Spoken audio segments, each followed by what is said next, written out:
Hello, all you underachieving drywallers out there in drywall land, and welcome to a modular episode of the Drywall Podcast.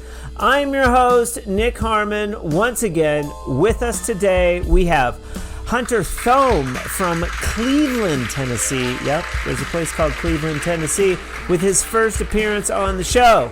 And it wasn't always easy for Hunter, from his humble beginnings as an insulation guy, struggling to find employment at just 15, to being the lead of a drywall division at Wind River Built Company. We cover a broad array of topics, and we even find out how an unlikely Italian electrician may have inspired him to become more. Outside of that Italian guy, I would pick up, remodels, bathrooms, kitchens, backsplashes, stuff like that. And there was this bathroom that I was remodeling. There was a bunch of tile in it. But anyway, I was setting a vanity, and I had to do a patch to go behind a mirror. And I had a sub lined up to come and, do the patches. And he canceled on me twice. And so I was like, okay, I'll just do it. Mm-hmm. I did not do it well. Right. And I got really irritated that I didn't do it well. Okay. And so after that, I decided I was going to figure out how to do that. Oh, okay. You like that challenge. Something. We discuss the impact Fresco Harmony has had on his business, but it wasn't always easy. Hunter battled with a lung tumor that took him out of commission until he and his family were forced to move back to Tennessee from Washington, where he sought refuge with a little company called Wind River Build, and reimagined himself as their drywall front person. We discuss his involvement with Wind River and how a collaborative effort with Fresco Harmony could be the next hit in the tiny house world. Hunter is a fantastic guy. I look forward to meeting him, and I hope you listen to this one through because it is good. But right now, it's sponsor time. And what would my introduction to this little podcast be without a badass sponsor? I don't know. A company that has been steadfast supporter of the Drywall Podcast since the beginning, and they continue to support us and pioneer new and innovative tools in the drywall space. I'm talking about a little company out of Canada called Can-Am. That's right. We're ushering in Can-Am once again as our official sponsor for the months of August and September. And like always, we have something special cooked up. Maybe you've wondered if there could be a tool that both rolls and creases and glazes all your inside corners all at the same time. Well, wonder no more. That tool now exists, and we're about to talk about it. It's called the Creaser Corner Finisher, and it was inspired by a finisher named Pete Wilson out of Victoria, BC. And it's finally here. Introducing the Creaser Corner Finisher by Can-Am. Finally, a tool that combines the roller with the glazer, making your next swipe of that stand-up inside angle or upper angle fast and efficient. Precisely adjusted feathering tabs ensure a fast, uniform finish every time, and they'll connect right to your existing Can-Am flusher handle. Win-win. But don't take my word for it. Here is a couple of words from Pete. No matter what you use to do your angles right now, nobody does it better than Can-Am. I would recommend Can-Am tools to anybody and everybody. They don't cost a lot to get into. It's actually some of the cheaper tools on the market, unbelievably. And they're gonna make you money. They're gonna streamline your workflow. Even if you've been doing this a long time and you use mechanical heads, I bet you will love these finishing heads. Also, we are having Pete on the very next Drywall Podcast episode that airs. We had a great interview, so stay tuned for more information about this amazing tool and an amazing interview with a drywall legend spanning over 40 years. But for now, Hunter Thome out of Cleveland, Tennessee, on the 176th episode of the Drywall Podcast. Paper shuffle. Let's get into it. Hunter, what's going on? Nick. How are you doing, buddy? Good. 901. Hunter Thome out of Tennessee. No? Tallahassee? Yeah. Tennessee. Tennessee. Yeah, Cleveland, Tennessee. Cleveland, Tennessee. Not to be confused with the famous Cleveland, Ohio. Cleveland. Never knew there was such a place. I know. It's a cool little town right outside of Chattanooga. It's Chattanooga. Yeah. Have you been to Tennessee your whole life? Mostly. I grew up in Middle Tennessee, about 4 hours north of here, in a little town called Cookeville. Okay. And then moved to Washington State for a decade, and then back down here. And where at in Washington were you? Ellensburg. Ellensburg, that's right. We talked about Ellensburg a little bit. Yeah. Nice city. Why'd you go to Washington? Then why'd you come back? So I went out to Washington because my wife's dad lived out there, and we had got the opportunity to go, and yep. So we got married, and then moved out there like 3 days later. All right. I guess kind of start of a new life kind of thing. Yeah. Fair enough. And were you doing drywall out there? Yeah. So I started. My first job in construction was for an insulation company, and it was not a good time. I'm not a fan of insulation. Itchy, real itchy. Ton of respect to those guys. That's a whole different animal. They get paid. I think they get paid all right. Yeah, I mean, piecework is pretty good in insulation. You'd be surprised. Yeah, you just don't want to do it. You just don't want to do it. Correct. Yeah. Cool. Well, so I know Hunter. I'll give a little background on how I know you. Your name has come up on the Fresco Harmony order. You know, I get orders coming in. Sometimes Hunter Thome comes up. So you've ordered Fresco a few times. I know that. And then I got in touch with, and forgive me, I forget her name.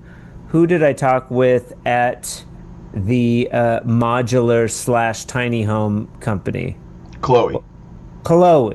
Very sweet. We had a great conversation. And what is the name of that company? Also, forgive me. Wind River Built.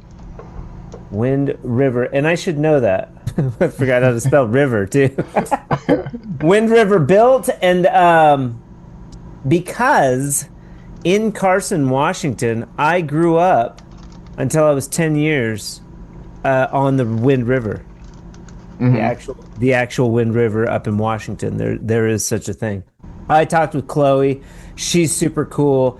They've been getting more involved with Fresco Harmony with Wind River Built. Mm-hmm. We could talk about that a little bit. They want to feature Fresco Harmony maybe in one of their modular. I don't, and you'll forgive my terminology. I don't know if I want to call it modular or tiny home or what the proper terminology is. We can talk about that. Mm-hmm. But Hunter, you ran your own company, but now you're involved with Wind River Built, correct? Correct. And Chloe was like, oh, you should reach out to Hunter. Like, that would be a pretty good interview. And I was like, yeah, he's bought product. He works with you guys. You know, yeah, let's have him on the show. So this is the first time, though, I've seen you face to face.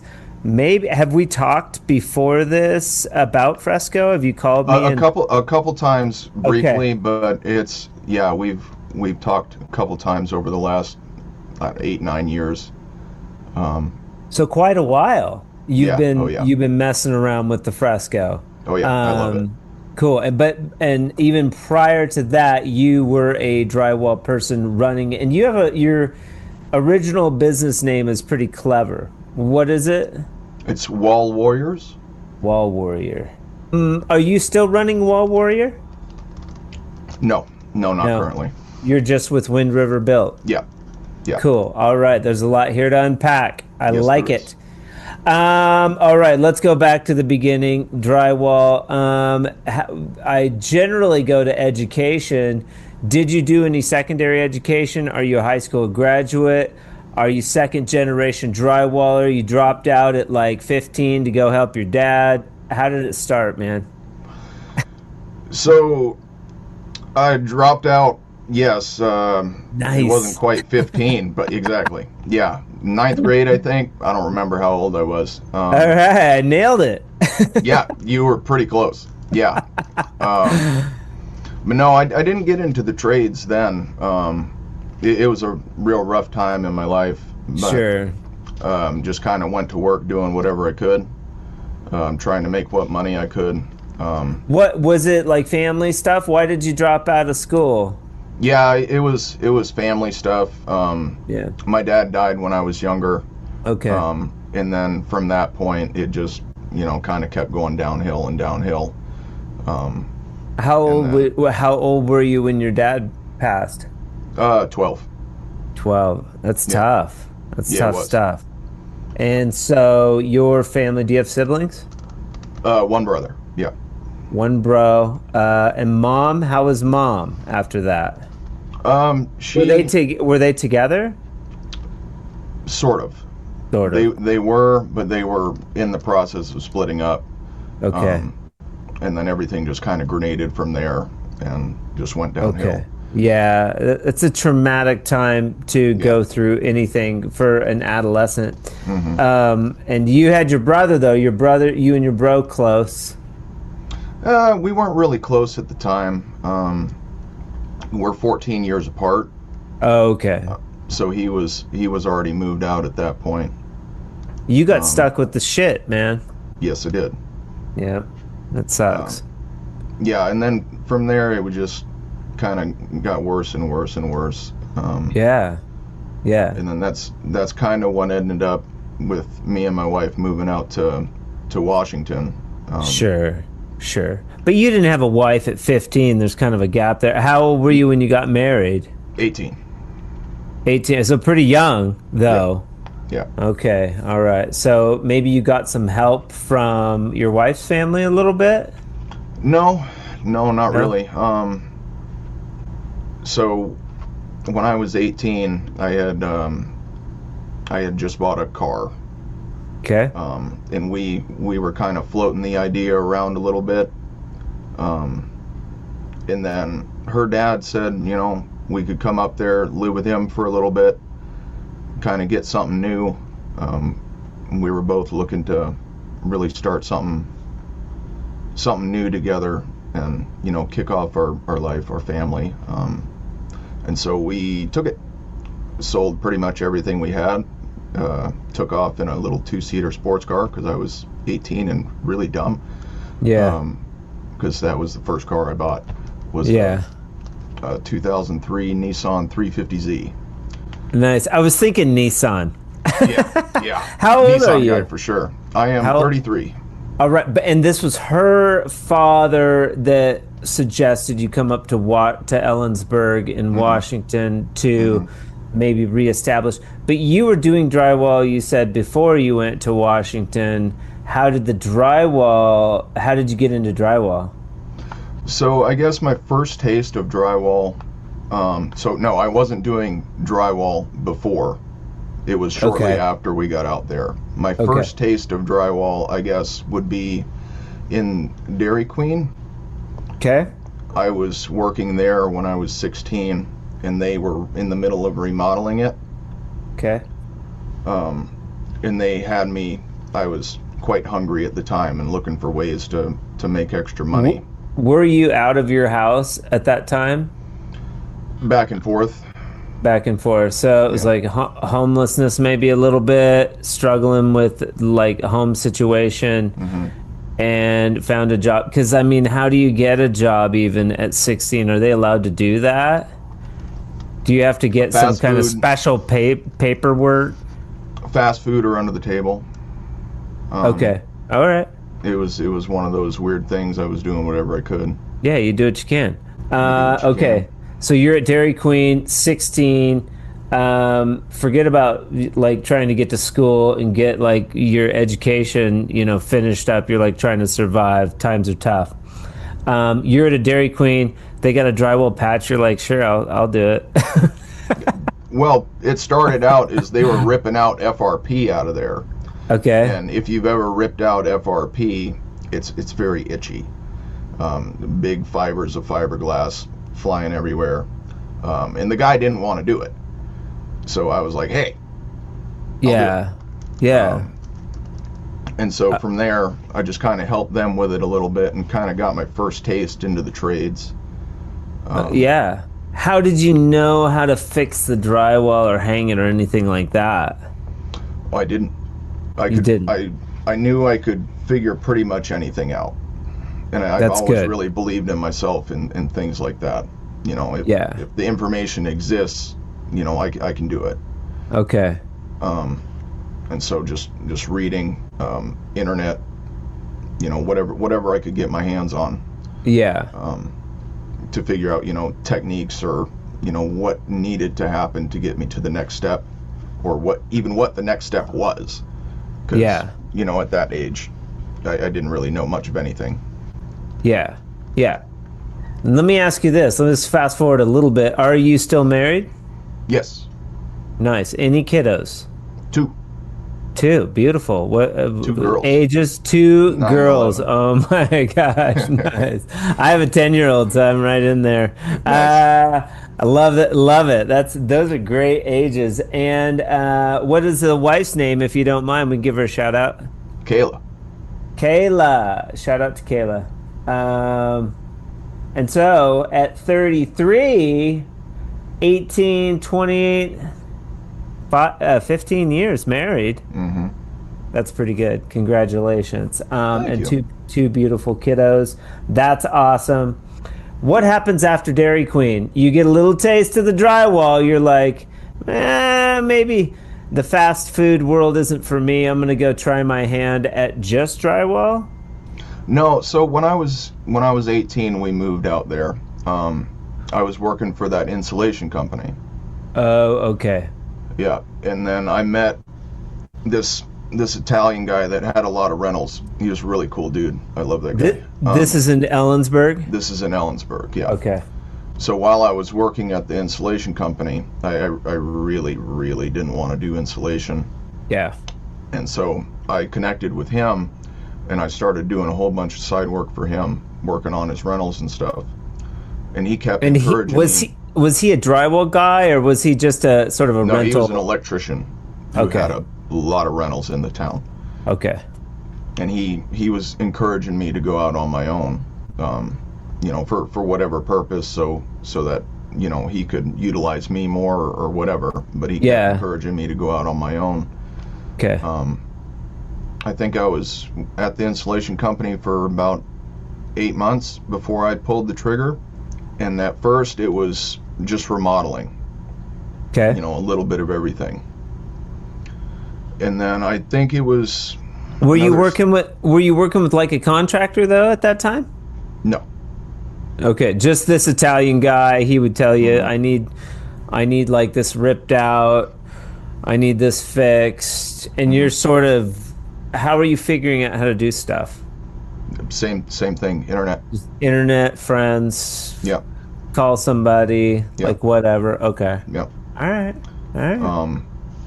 But it didn't occur to you to like go jump on with like a remodeling outfit?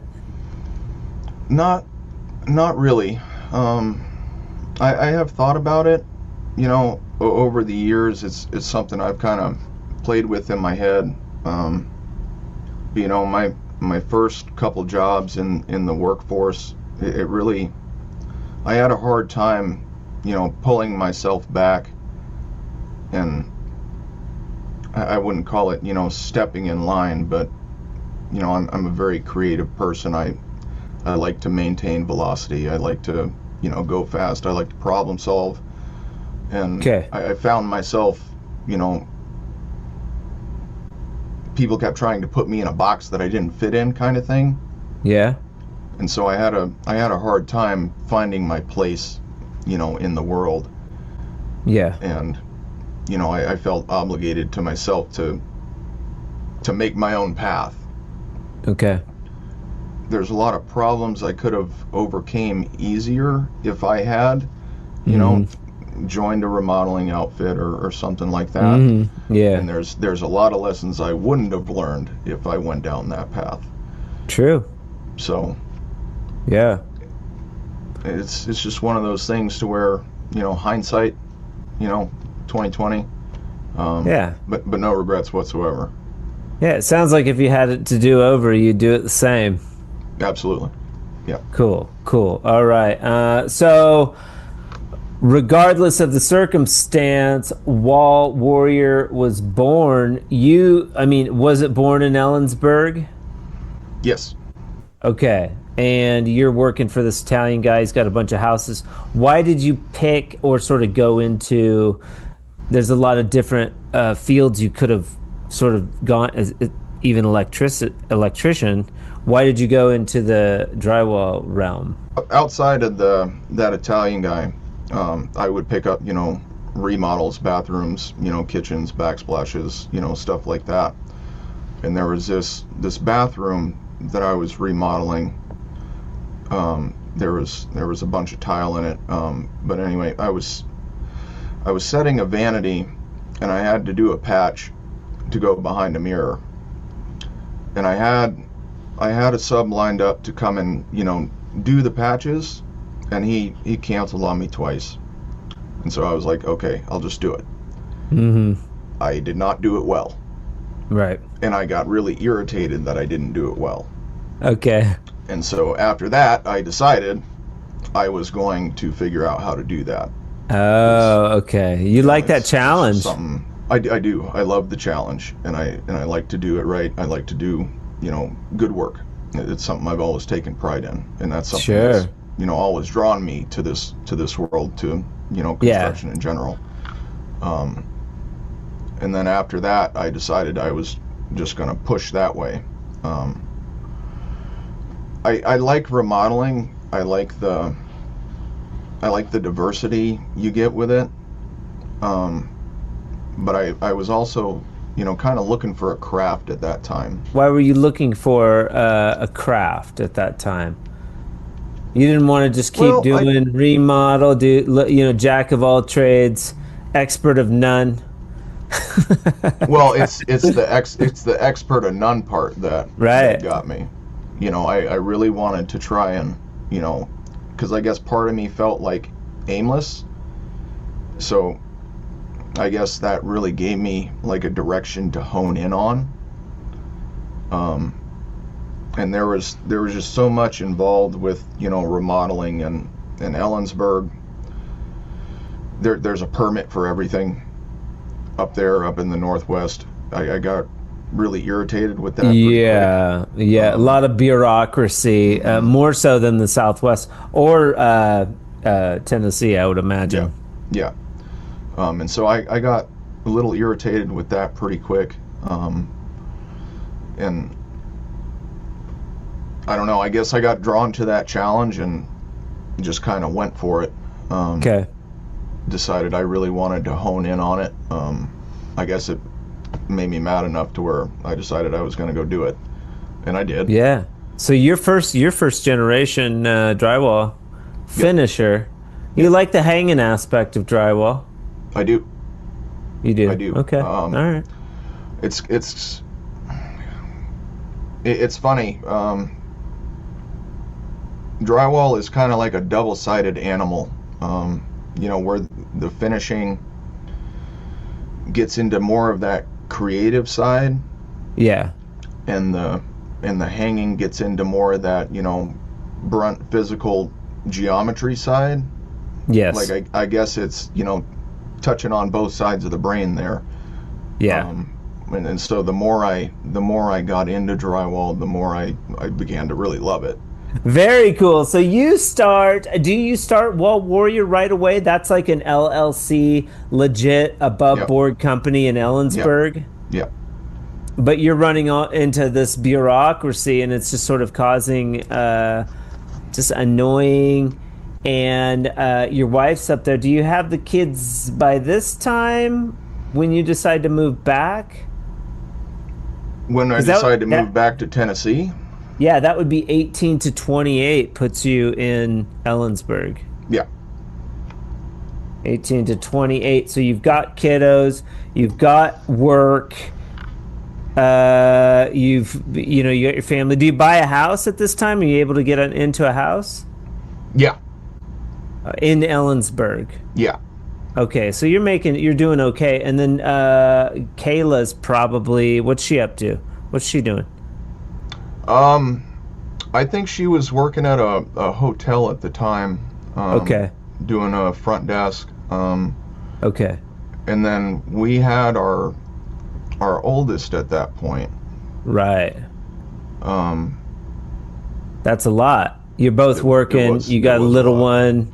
Yeah. All the freaking expense with all that. With the kiddo.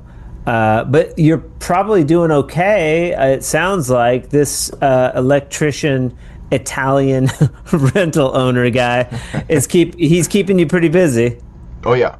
He had I think it was like 35 rentals. Okay. And so that kept me busy. Plus you tackle other crap. He probably liked that. Exactly. Like, yeah. I need all the lights changed. The gutter's got to be clean. Yeah. You got to paint the back room, fix the drywall. There's a freaking plumbing issue. I mean, Well, and then all the way up to, full guts, because he would. Oh, wow. Yeah. So he was probably a fun guy. Flipping, like he was into flipping too and all that. I don't think he ever sold anything he bought. He would keep purchasing. He would just keep buying them. Interesting. And then rent them. Cool. And he really enjoyed doing it. Yeah. I learned a lot from him. Cool.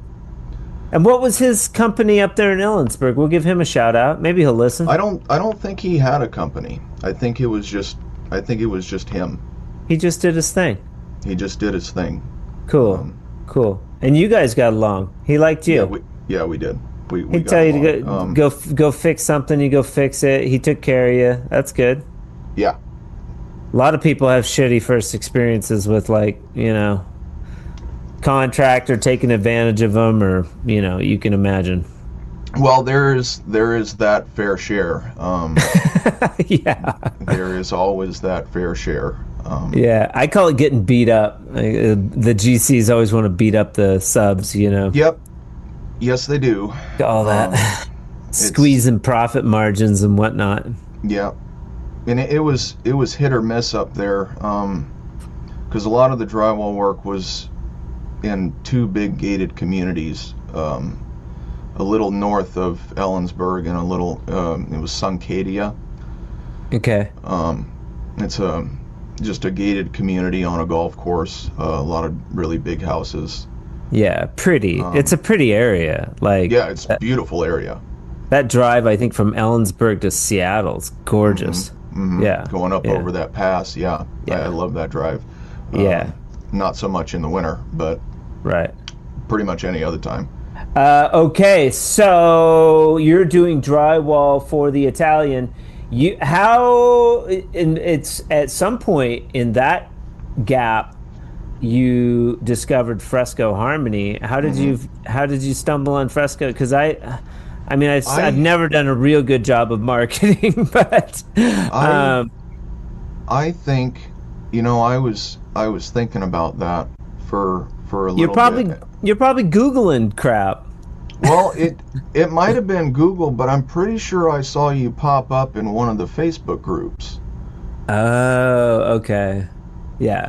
And that's that's where I've met a lot of you guys and found a lot of the new stuff, and I immediately got intrigued.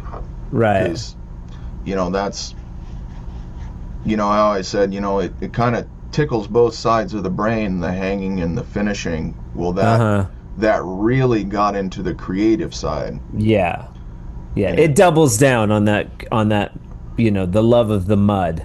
Right, but it also really kind of opened my eyes as to what was possible with drywall. It's crazy. It is crazy, and not long after I discovered Fresco Harmony, I got really heavy into the technical side of finishing. Like, Okay. what do you do, when, and why? Right. Right. And I really started refining my process after that. Like, once I started being able to put, color on with Fresco Harmony and kind of branching out in there, it helped me notice a lot of little things that I didn't notice before. Totally. Like, getting into the technical side of it, where is the best place to put a lap mark versus a cut mark, and why?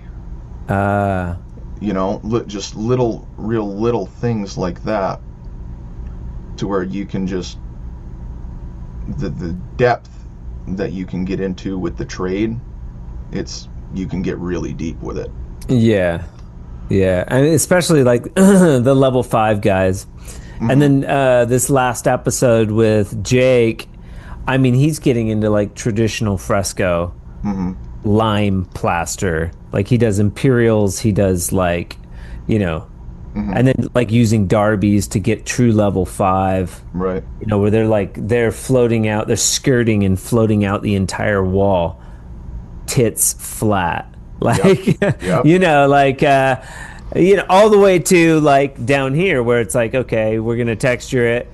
We need a level 3. They sand the crap out of everything and move on to the next one, and it kind of looks okay, right. But it doesn't matter because it's production. You have this huge, broad scope, and then you can dump color in it, and you can do fresco if you want, or you can get it. It's a gateway drug. You can kind of get into other finishes. Maybe somebody comes to you with like micro cement or Tadillac, and you're like, exactly. Oh yeah, I could probably wrestle through a shower in Tadillac. It'd look okay. You're going to be more qualified than somebody that's never done anything with a hawk and trowel. Right.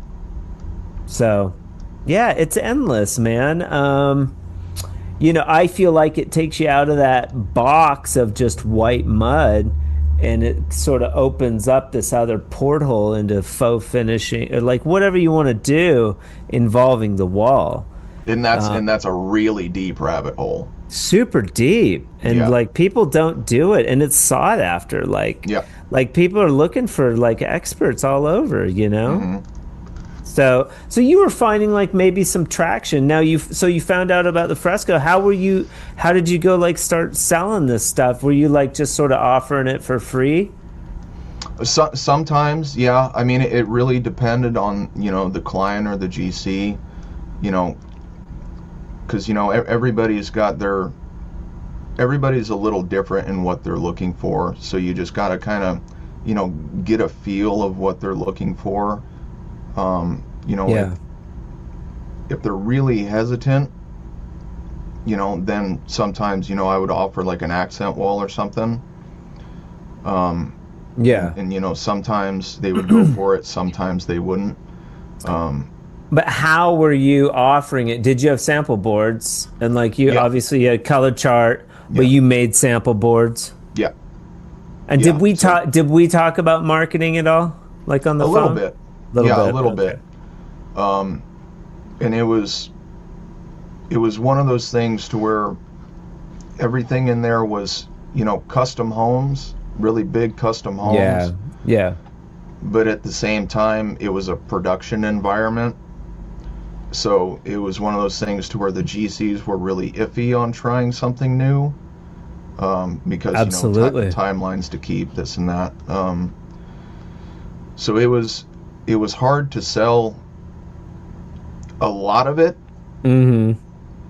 Because if it went bad for them, they didn't want to take that risk. But for like accent walls, things like that, you could do a little bit of that. Sure. Yeah, Washington's probably an okay market too. It depends. I've learned even just recently, within the last few years, it's market oriented, like specialty walls.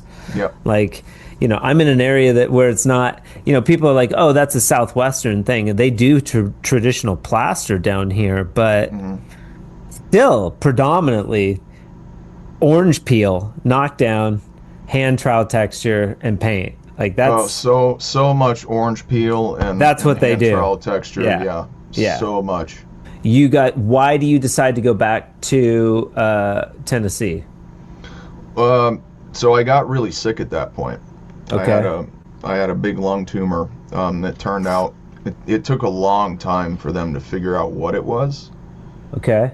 I guess because it's just not something they see much. Okay.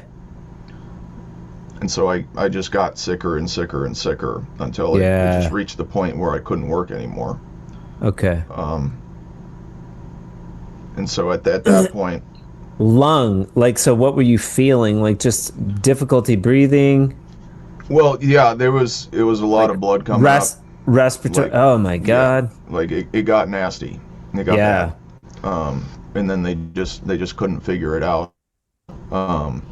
It turned out to be a fungal thing that I most likely picked up from an attic somewhere.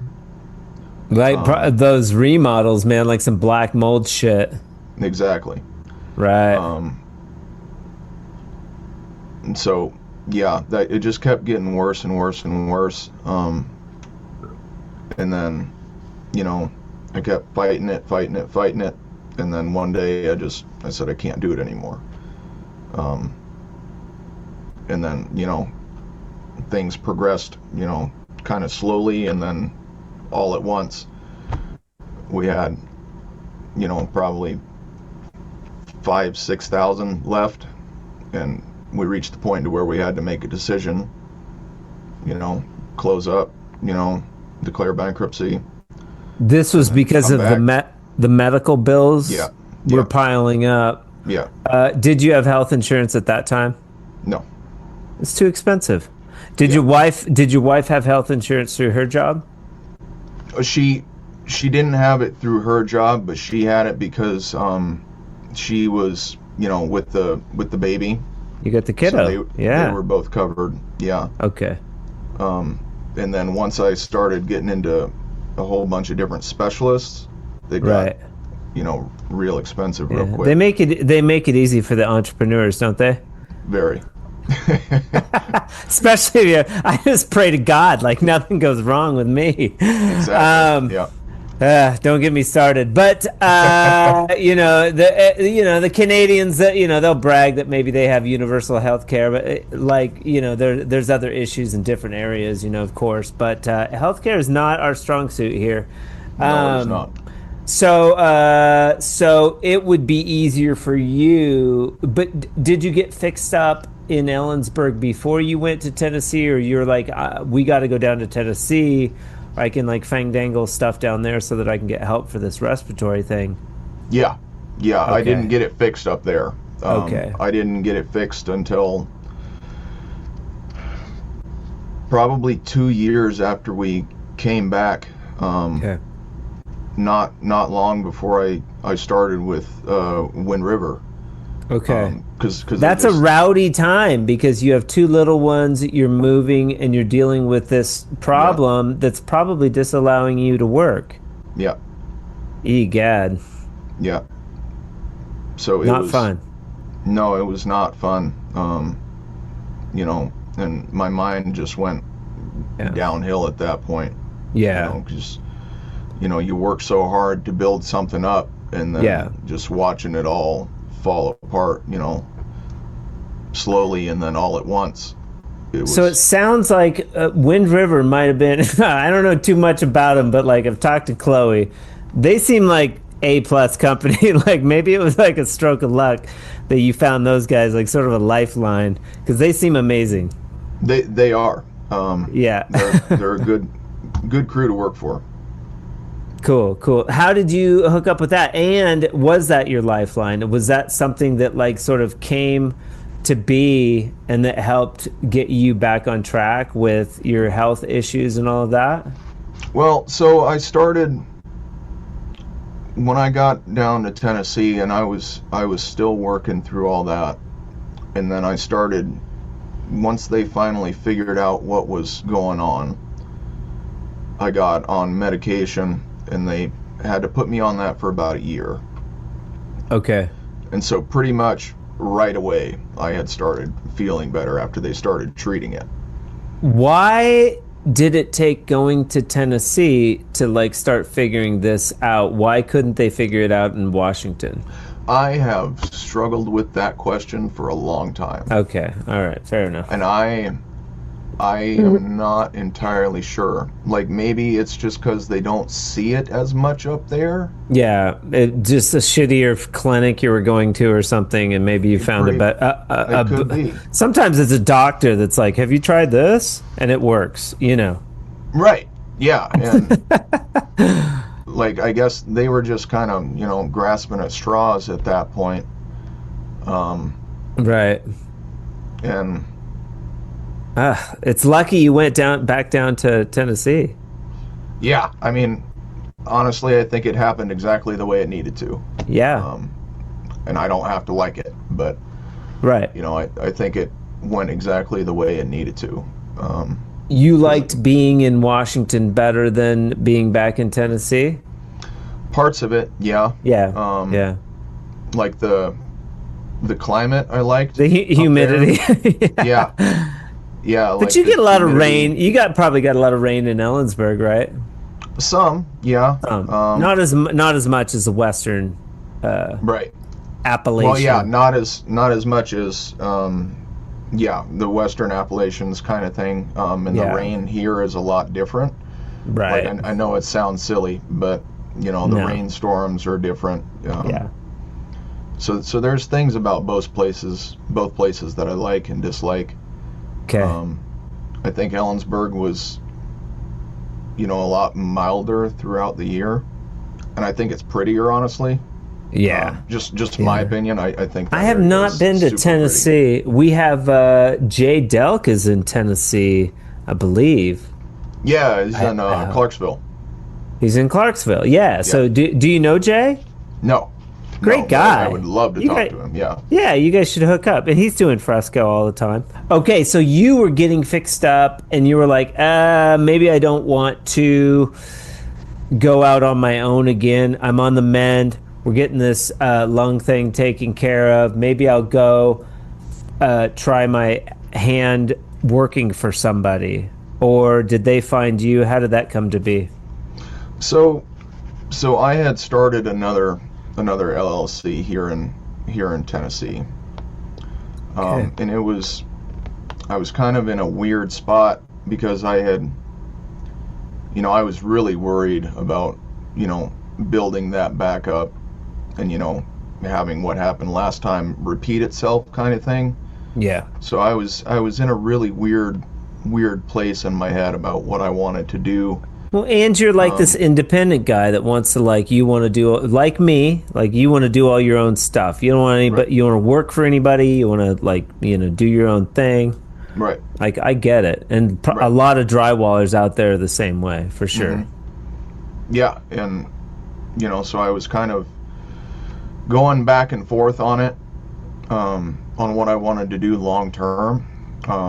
I was doing a bunch of patchwork, a bunch of, you know, smaller houses, because it's a whole different environment. I was really amazed how different, you know, the drywall, like even just terminology is different down here compared to up there. Like it really threw me off. And so I was trying to figure out what I wanted to do long term. And then I found them on Indeed. And they called me within like 10 minutes and we started talking. What, like, Indeed was a job searching platform? Yeah. Okay. Yeah, because I was on the fence about it, but I Yeah. figured, you know, I'd just stick some feelers out there. Kind Interesting. of see what I could find. And they popped up. I decided to, send my resume and a cover letter over, and Beautiful. it was about 10 minutes after that I got a phone call, and we started talking from there. Who'd you talk to over there, if you don't mind? I think his name was Jeremy. He was the HR guy at the time. Okay. He was a cool dude. Yeah, everybody I've met there has been pretty much the same way. It's weird, man. You get a vibe when you talk to somebody, that where it's like, oh, these guys are cool. Like, like I want to work there. Like I own my own company, and I'm like, that would be seems like a very cool place to work. I'm shocked that they were trying to find people, but in today's market, it's like, it's hard to find anybody that really wants to, show up, work, not a knucklehead, like that kind of thing. And this was Wind River built, and it was Wind River built at the time. So we would say you're about 29, 30 at this point. How long have you been with those guys? Yeah, about 30. Okay. I think I was 30. I've been there 2 years now. I was kind of worried. Well, when somebody calls you back that fast after you put in an application, like I didn't know what that meant. Yeah, these guys are desperate. Right. Like what does that mean? This must be a really shitty company. it was something that caught me off guard. Yeah. And then I started looking at their Indeed reviews, and it was all, great reviews from past employees, and then every now and then you would find one that was a bad review, and they would say, they're asking for a quality that can't be done kind of thing. Sure. And then that piqued my interest. Right, because you're a quality-oriented person. Right. So, all right, at that point, my interest was piqued. Yeah. You put those two things together, and, because that's one of the things and also, you don't really put quality with modular. So they're sort of maybe reinventing the modular or the tiny house game, right? I mean, that's kind of what I gathered. They want to make a quality small home, hence like the Fresco Harmony. So you're like, sorry, we're not there yet. Go back to your story about getting the interview. At that point, it piqued my interest because, there was 2 or 3 reviews that kind of said the same thing, that, they were looking for a quality that wasn't doable. And, that's kind of one of the, as I was going back and forth in my head on what I wanted to do, that's kind of one of the things that I was really worried about is, getting on with somebody who just wants to, push it through. Like, and you just do whatever work, just get it done. We'll fix it later, or put it on somebody else. That's something that I knew I didn't want anything to do with. And so I kind of figured that it might be, kind of a higher end builder. So I figured, okay, let's go check it out. Worst case scenario is, I could, work there for a few months, get some money for, a trailer, LLC, and then go back at it. No harm, no foul. Yeah. And so, the interview was, about an hour, something like that. And they were like, yeah, let's try you out. Were they looking for like a drywall person? Yeah. Yeah. Okay. They were specifically looking for a drywall guy. Yep. Do they have a little drywall team? Yeah. Okay. Yeah. So we have a drywall department. And as far as like a team goes, we have, hangers and finishers under the drywall department. Yeah. And so. But it's no big deal. The house is like 500 square feet. hang it in a couple hours. And is it like production facility where because I worked in a mobile home manufacturing in Longview, Washington. Does it operate kind of like that where the floors move through the factory?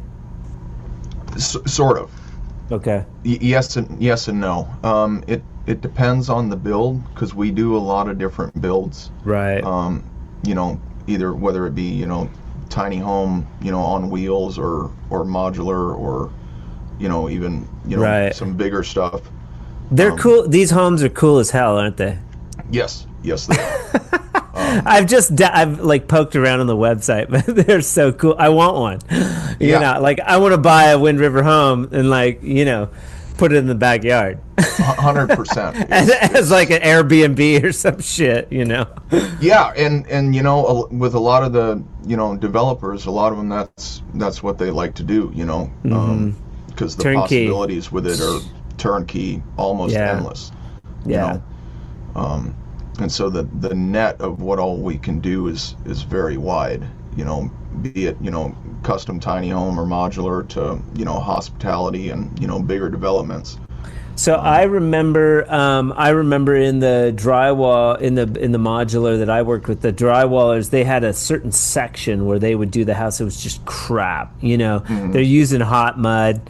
Everything's done with hot mud. They're pumping out like 5 floors a day. It's all crap. Yeah. You know, speed crap. There was one guy, all his job was to mix up hot mud all day. He's like covered in mud. He's like Yep.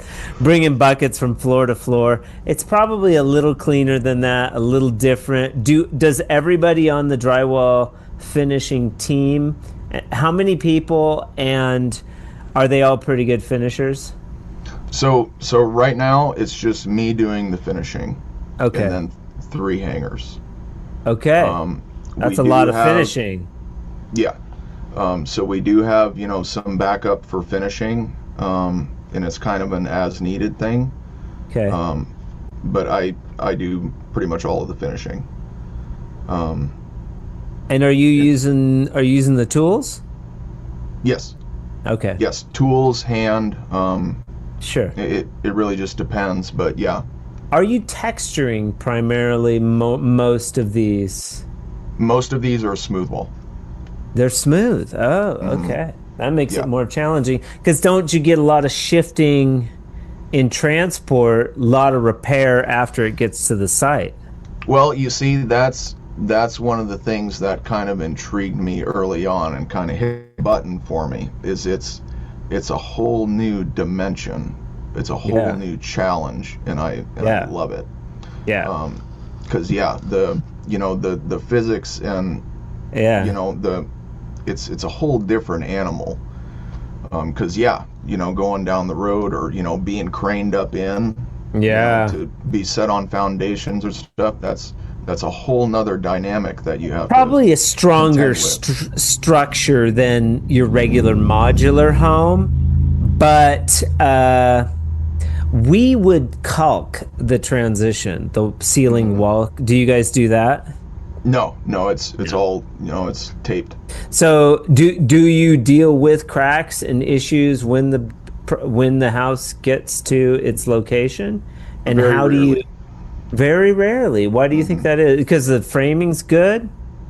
Well, so that's kind of one of the really cool things about, Wind River Built is,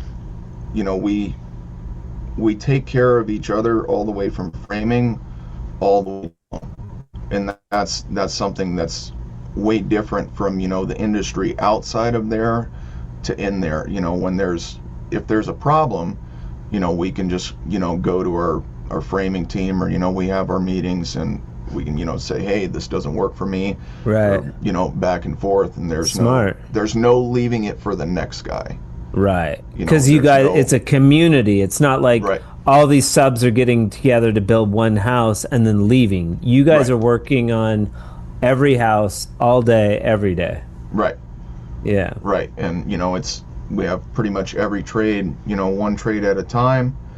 And, we all take care of each other. And it's a really good deal. So it's very high quality from beginning to end. And that's something that really impressed me when. But not the negative. Walk through there. The negative peoples on Indeed, they didn't like the high quality. No, they didn't. Negative reviews. Like, And I was working there for 2 weeks. I was going as fast as I could, and they fired me. And it's like, well, speed and quality are right. yeah. Probably you guys deal a lot with speed and quality because you still got to get these homes done, But I think it's more like if you keep after it, it's amazing how much you can accomplish in 8 hours if you just sort of keep after it, 100%. Yeah. I think a lot of people dilly, maybe a little too much. 100%. And it's finding kind of that balance. Efficiency isn't really all about speed. Right. It's kind of finding that balance of when to hit the gas, when to hit the brake, and taking all of your opportunities you can to hit that gas, and then hitting the brakes when you need to for that detail-oriented stuff.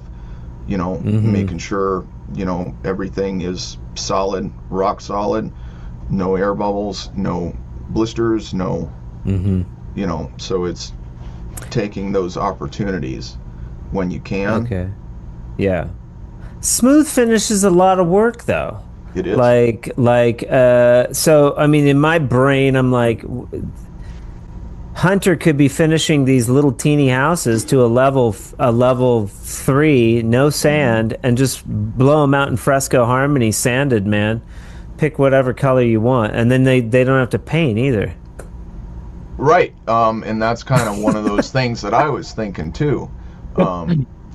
And you get the best of both worlds, a super high quality drywall installation plus, this plaster finish. Exactly. That's one of the challenges is, finding ways to do really top-notch work in a tight timeline every single time. And smooth wall is hard to do that. Yeah. It's doable, but it's not easy. And fresco harmony is one of those things to where, it's kind of going up a level. And I love that about fresco harmony is it kind of. You could save the time too. I mean, there's some ways. I was talking a little bit with Chloe about like spraying the base coat. If you're doing a sanded, have you done a sanded fresco harmony finish? Yeah. So like it sits up more on the surface. So all you have to do is fog that level 3 with a sprayer, do your sanded trowel over the top of that, and then sealer, and then we also have spray sealer, which you could spray it. It's not going to be as strong. Fresco's a little softer than like a traditional plaster, but you still get the beauty, you get the color, I mean, maybe you could spray 2 coats or something. I don't know, Yeah. You can certainly do it fast. And it is a softer finish, but it's not really any softer than, custom millwork with, a coat of poly on it. If you bonk a chair into it, it's going to scratch both of those. Well, a level 5, it's like, paint's strong. You could white paint, but if you bang it with a chair, that's a bitch patch. Yeah. It's no easier. Fresco, it's like, you still got to go corner to corner with the paint. Like, you can go corner to corner with the fresco and you don't need the paint. But there is a dude out of Montrose, John Galtiero of Galtiero Steel. He's done actually just some regular fresco, no sand, but he sprayed out the sealer, 2 coats, like gangbusters. You would only be troweling 1 coat. Like in these little modulars. And I told Chloe, I was like, I'll talk to Hunter about it. You could be blowing out floor by floor by floor, no sanding. Right. That's another thing I love about that is the no sanding part. Yeah, especially with lung issues. Right, yeah.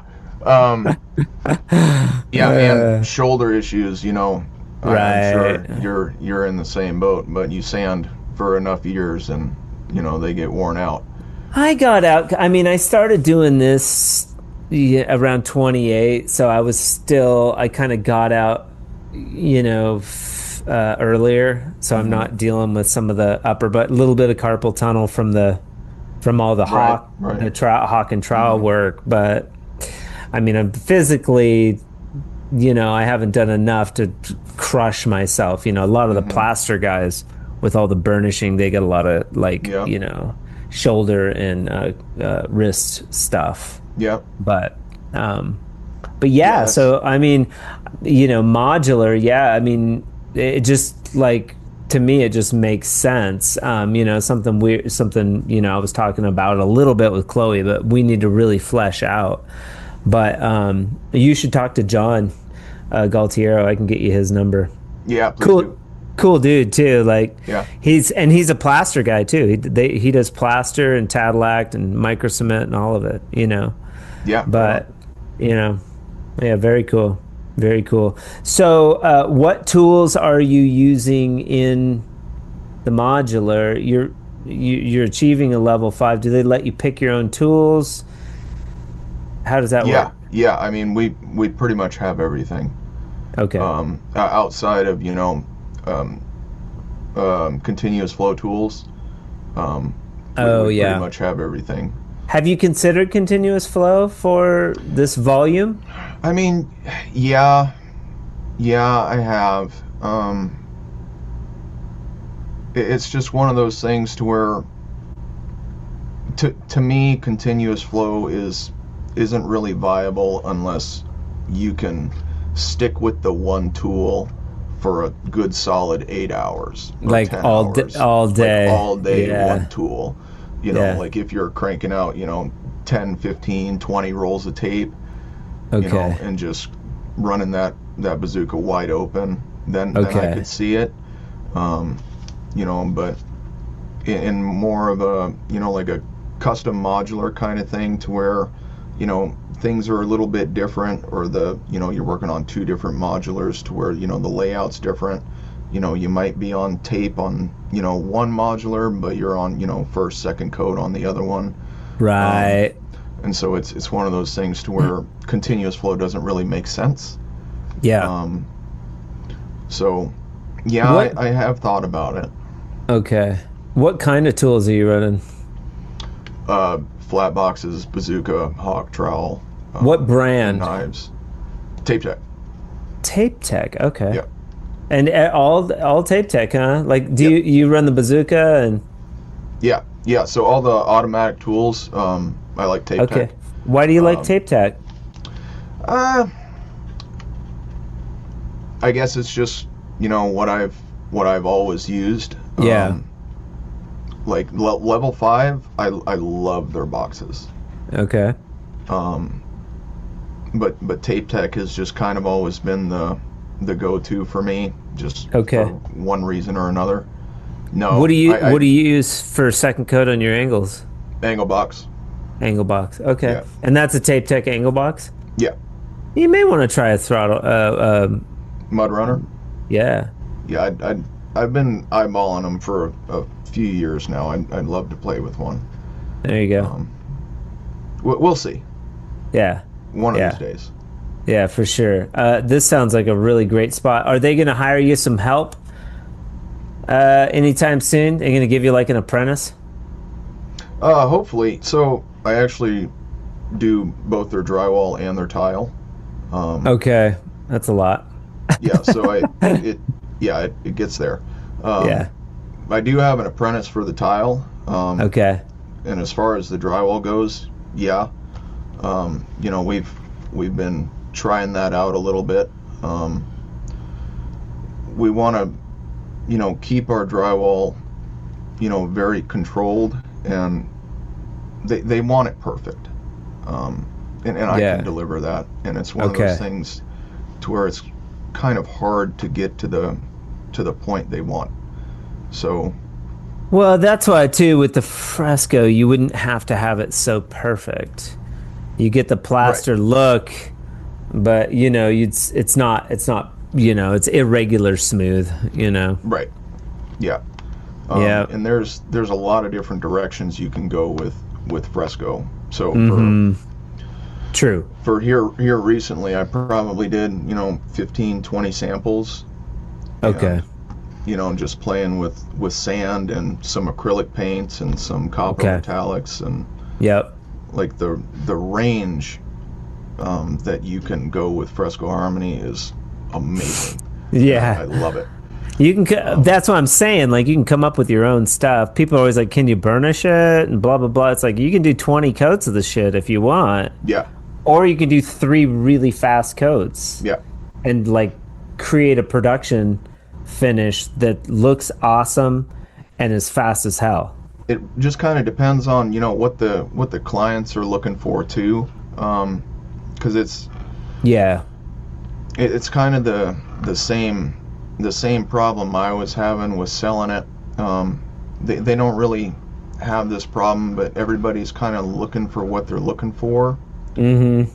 And until they see it, it's one of those things to where they haven't seen it before, so they kind of hesitate to jump on it. Yep.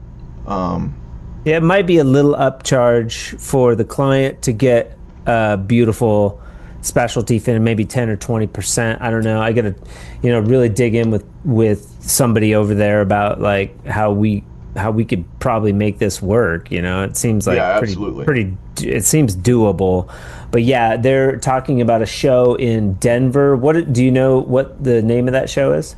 I don't remember the name of the show. I know there's one in Denver, and then I think there's another one in Vegas. And these are like modular shows, right? Yeah.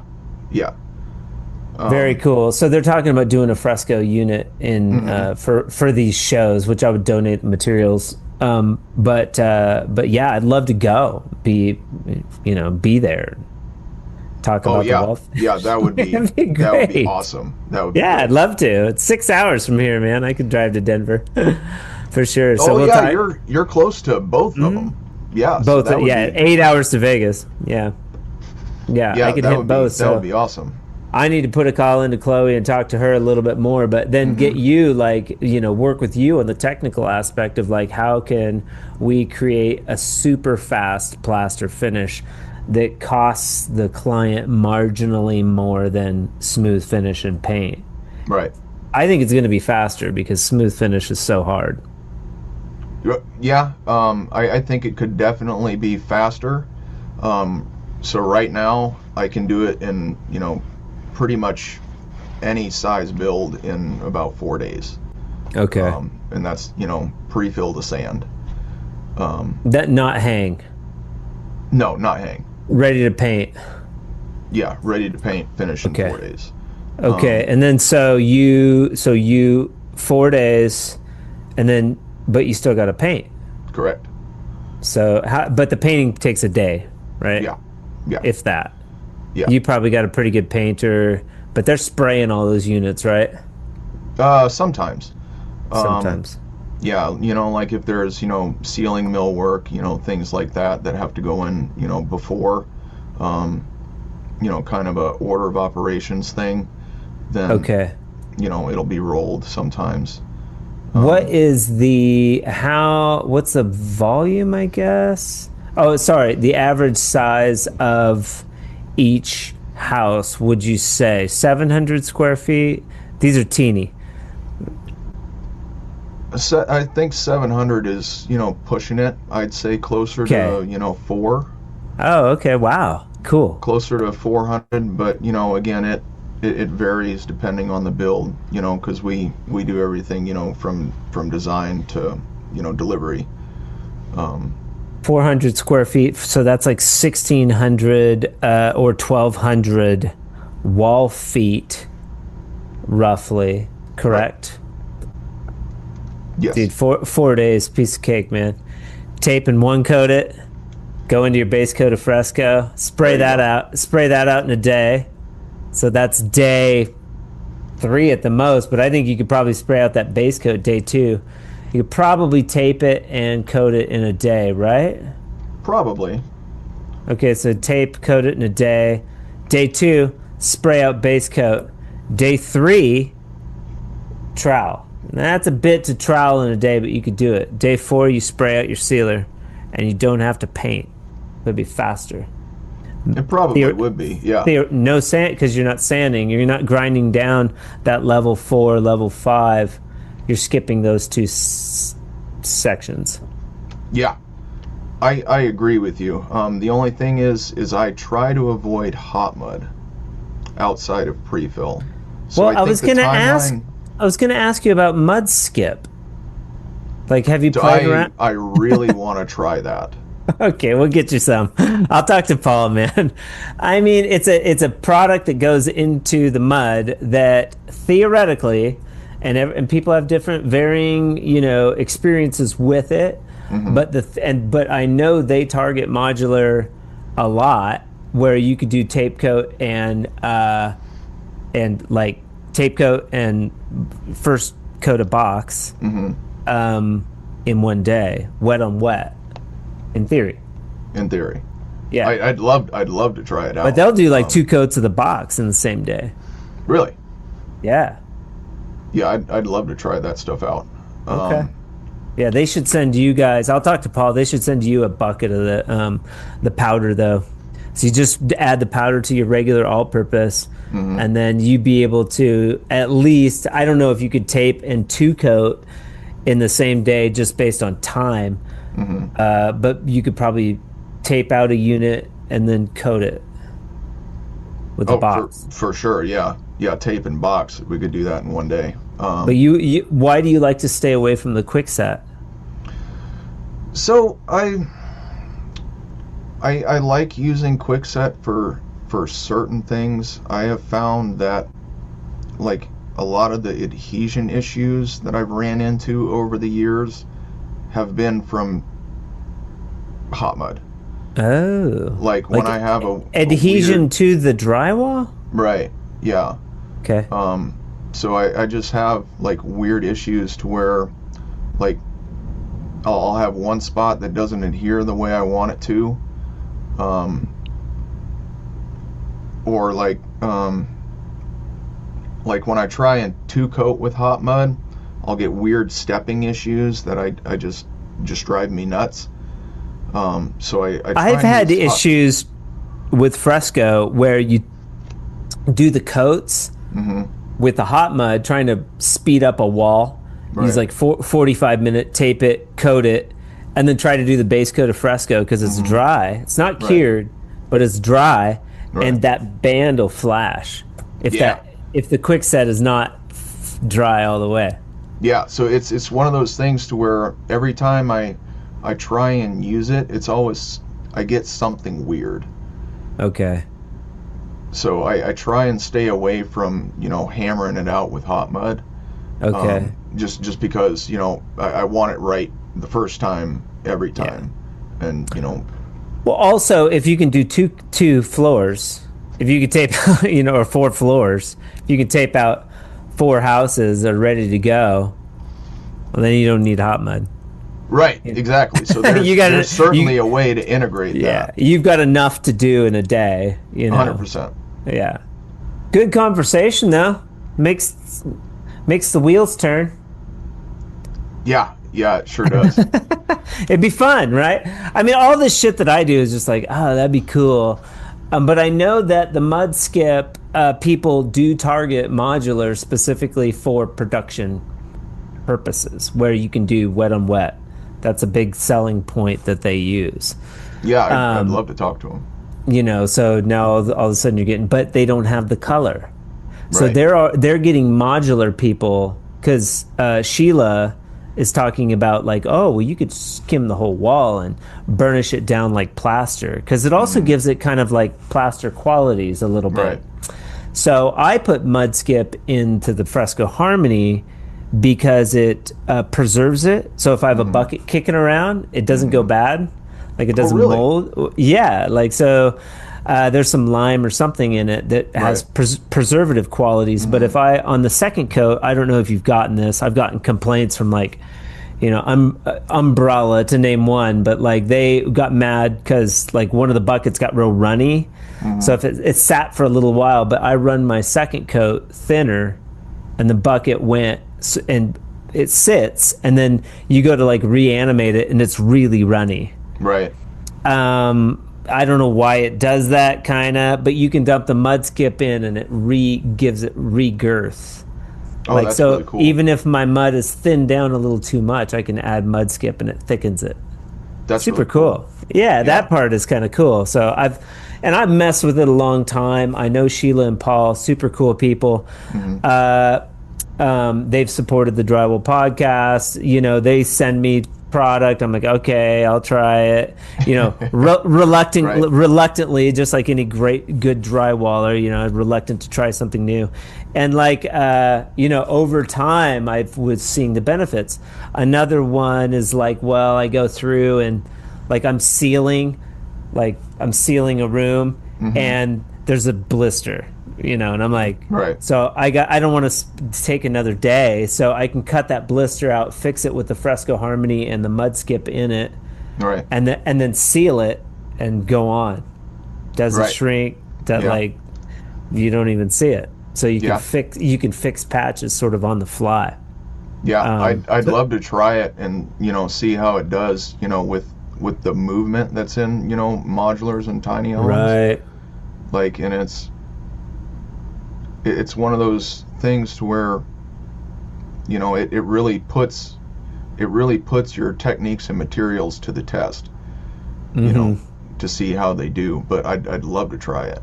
Okay, well, we'll see if we can't get you hooked up. I'm sure we can, but especially since you work in a modular facility, they'll send you a bucket to try, you know, and like just like throw a little bit in your next several batches or whatever and start playing. You know, it's like it isn't going to be like this epiphany right out of the gate, but you'll like start to be, oh, okay, that's interesting. It's working that way. Oh, you know, I could use it here and there.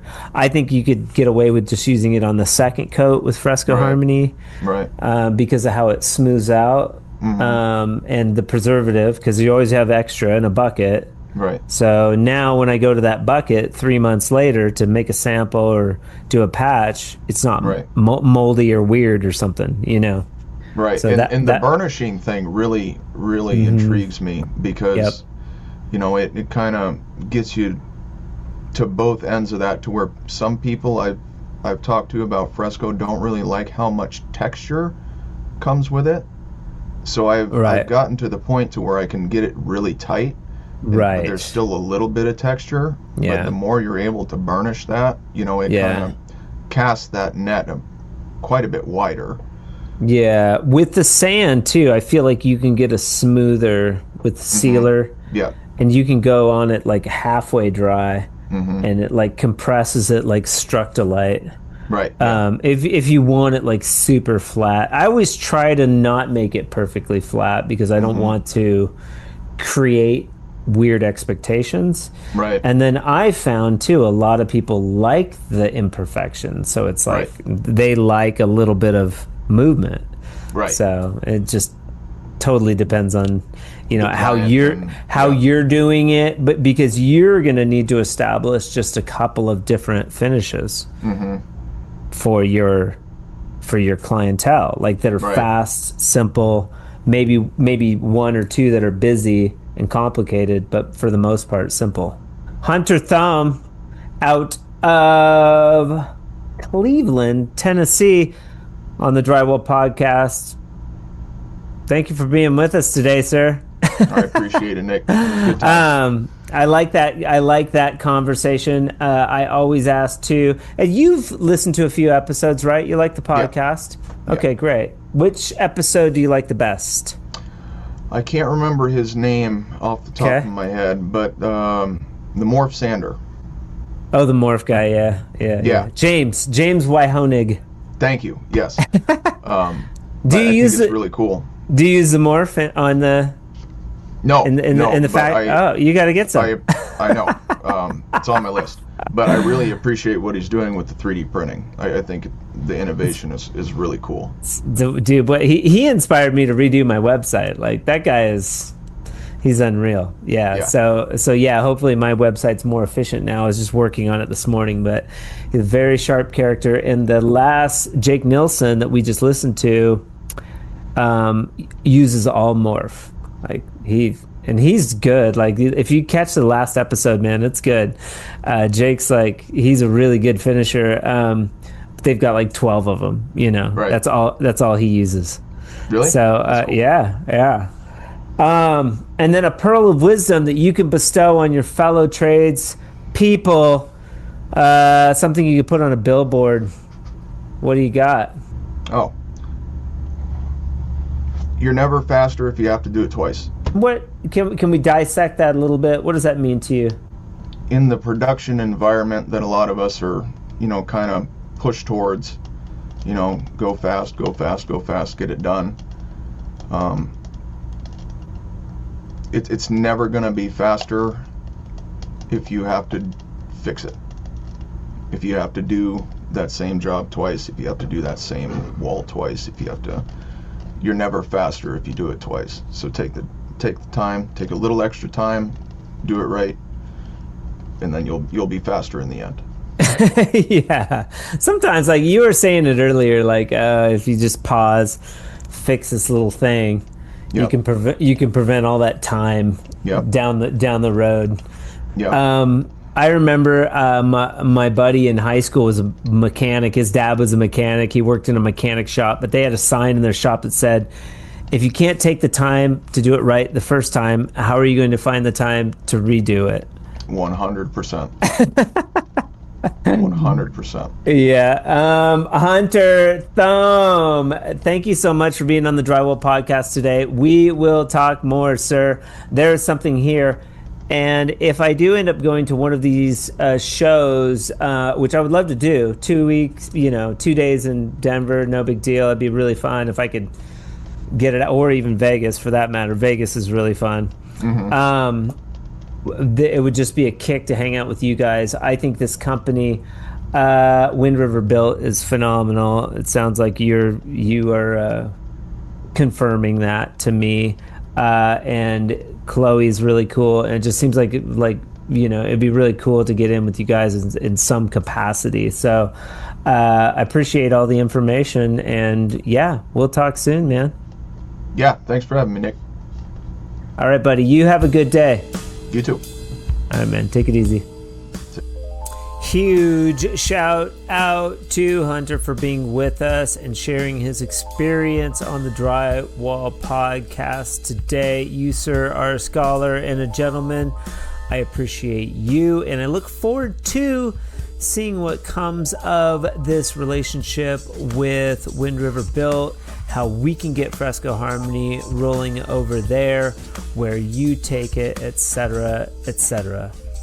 Also, I'd like to give a huge Drywall Podcast shout out to our good friends at Can-Am Tools for sponsoring this month and the month of September on the Drywall Podcast. It's because of sponsors like Can-Am and badass finishers like Hunter that I get to bring you original content each and every month. This month we are highlighting Can-Am's newest tool, the Creaser Corner Finisher, pioneered by a finisher named Pete Wilson and developed by Can-Am. This tool tackles the insane challenge of coming up with something that both rolls and glazes those inside angles. Find out more at www.canamtool.com or look for this tool at your favorite drywall retailer. Also join us next week as we have Pete Wilson himself on to talk about this tool, and he's a great guy with a great story. You have a lot of programs to listen to when you choose something on the radio, but today you chose the Drywall Podcast, and I'm appreciative to you for that. Thank you so much. I hope that you guys have a fantastic weekend or week, and remember, keep drywalling.